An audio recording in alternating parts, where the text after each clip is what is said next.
Hello everyone, welcome to my class. আজ আমরা একটা খুবই আমাদের কাছে পরিচিত বিষয় নিয়ে আলোচনা করব। আমরা আগের ক্লাসে দেখেছি যে বিভিন্ন ধরনের যে টাইপস অফ সেন্টেন্সেস আছে সেগুলো দেখেছি। সেই টাইপস অফ সেন্টেন্সেস এর মধ্যে একটা হচ্ছে ইম্পারেটিভ সেন্টেন্স। ইম্পারেটিভ সেন্টেন্স অর্থাৎ আদেশ, অনুরোধ, উপদেশমূলক বাক্য। কিন্তু এর উদাহরণগুলো যদি আমরা দেখি, if we carefully watch, we carefully notice the examples of imperative sentences, then we find something interesting. কেমন ব্যাপারটা ঠিক এরকম। ইম্পারেটিভ সেন্টেন্স এর ক্ষেত্রে আমরা যেটা বিশেষভাবে লক্ষ্য করি যে তার একটা উদাহরণ আগে দিই, তাহলে আমরা জিনিসটা ভালো বুঝতে পারব। যে ফর এক্সাম্পল, ইম্পারেটিভ সেন্টেন্সের একটা যদি আমরা এক্সাম্পল নিই, ডু ইট, একটা সহজ এক্সাম্পল দেখলাম। ডু ইট, এখানে এই ডুটা ভার্ব, ঠিক আছে, ইট অবজেক্ট, কিন্তু সাবজেক্ট কই? আরও যে কোনো উদাহরণ যদি আমরা দেখি, ফর এক্সাম্পল গো দেয়ার, গো এখানে verb, but what about the subject? কোনো সেন্টেন্স আমরা যখন সেন্টেন্সের স্ট্রাকচার দেখি, সেখানে দেখি কি থাকে না,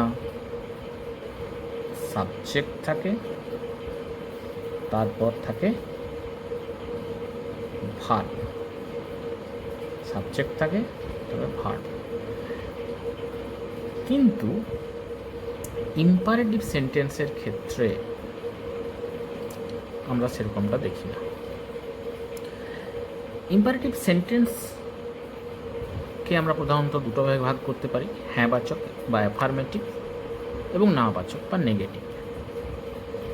কিন্তু দুটো ক্ষেত্রেই যদি একটা, এই দুটো যেমন অ্যাফার্মেটিভ হ্যাঁবাচক সেন্টেন্সের উদাহরণ, ঠিক তেমনই যদি আমরা একটা নাবাচক সেন্টেন্সের উদাহরণ দেখি, যেমন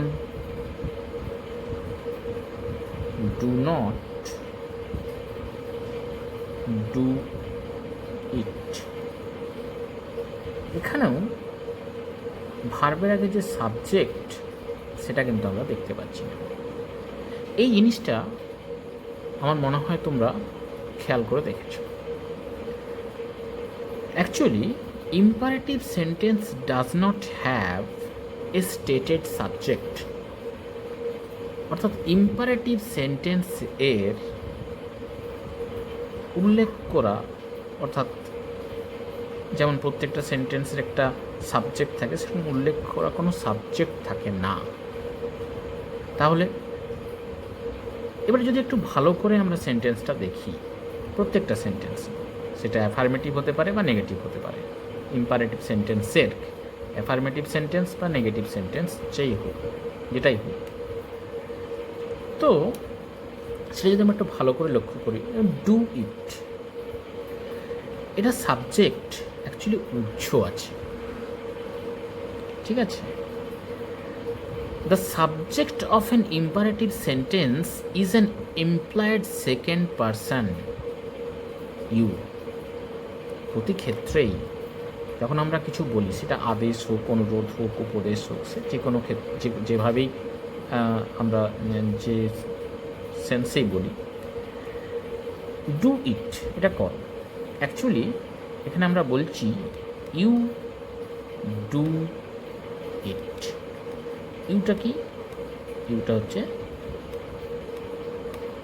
সাবজেক্ট, কিন্তু এই ইউটা উহ্য আছে, এটা আমরা লিখি না, কারণ এই ইম্পারেটিভ সেন্টেন্সের সাধারণত প্রায় প্রতি ক্ষেত্রেই সাবজেক্ট হচ্ছে ইউ।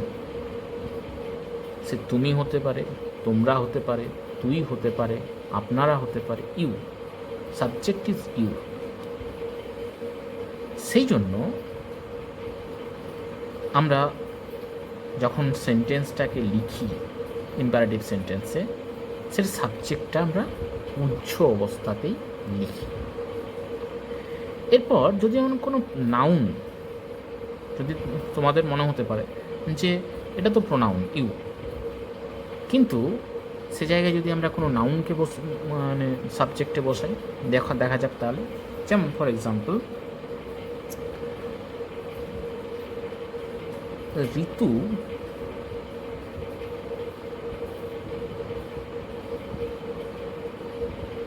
ডাজ ইট, এটা হচ্ছে নাউন, প্রপার নাউন। এটা যখন আমরা ডাইরেক্ট বলবো ঋতুকে, তখন আমরা কি বলি যে ঋতু ইউ, ঋতুকে তুমি।